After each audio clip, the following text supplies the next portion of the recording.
When you block the light, you invite the darkness.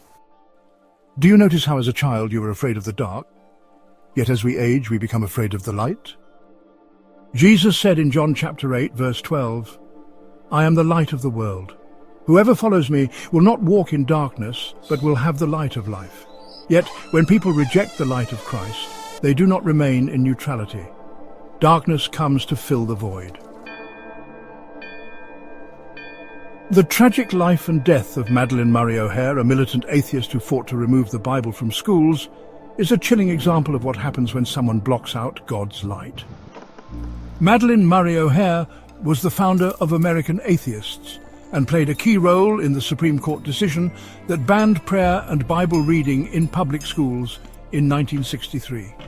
She was infamous for her hatred of Christianity, once declaring, "Religion has caused more misery to all of mankind in every stage of human history than any other single idea." Her activism was not just about removing religion from public life, it was about a deep-seated hatred for God. She openly mocked Christians, spewed foul language, and boasted that atheism was the only true path to freedom. But was she truly free? In Romans chapter 1, verses 21 to 22, the Bible warns us, "For although they knew God, they did not honor him as God or give thanks to him, but they became futile in their thinking, and their foolish hearts were darkened. Claiming to be wise, they became fools."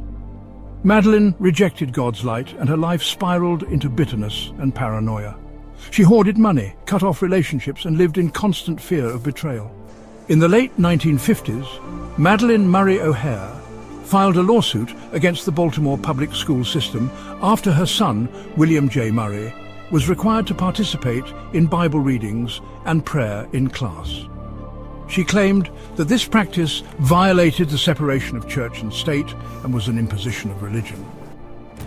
The case, Murray v. Curlett, was eventually combined with Abington School District v. Shemp, and in 1963, the U.S. Supreme Court ruled in her favor, declaring mandatory Bible readings and school-sponsored prayers unconstitutional. From that moment on, O'Hair became the face of American atheism. She used her victory to push for the complete eradication of Christian influence from public life. She campaigned against nativity scenes, fought to remove "In God We Trust" from currency, and even tried to block tax exemptions for churches. Her hatred for Christianity was so extreme that she once said, "I want a world in which there is no religion. I would ban all religion if I could." When you block out God's light, you don't find peace. You find chaos, anger, and isolation. In 1995, O'Hair, along with her son and granddaughter, was kidnapped, murdered, and dismembered by a fellow atheist.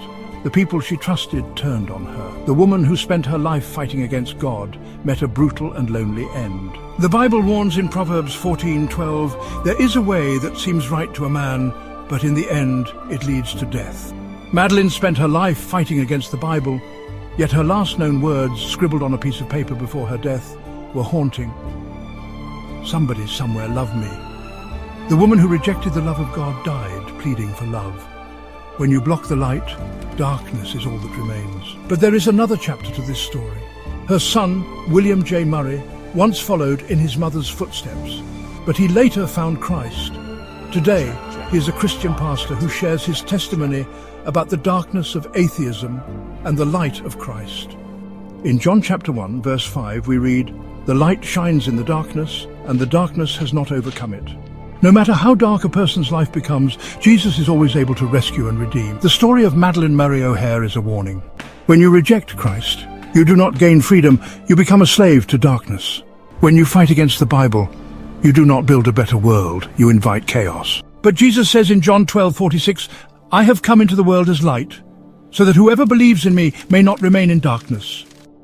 If you have been running from God, stop today. Don't block the light, run to it. Jesus is the only true source of hope, love, and eternal life.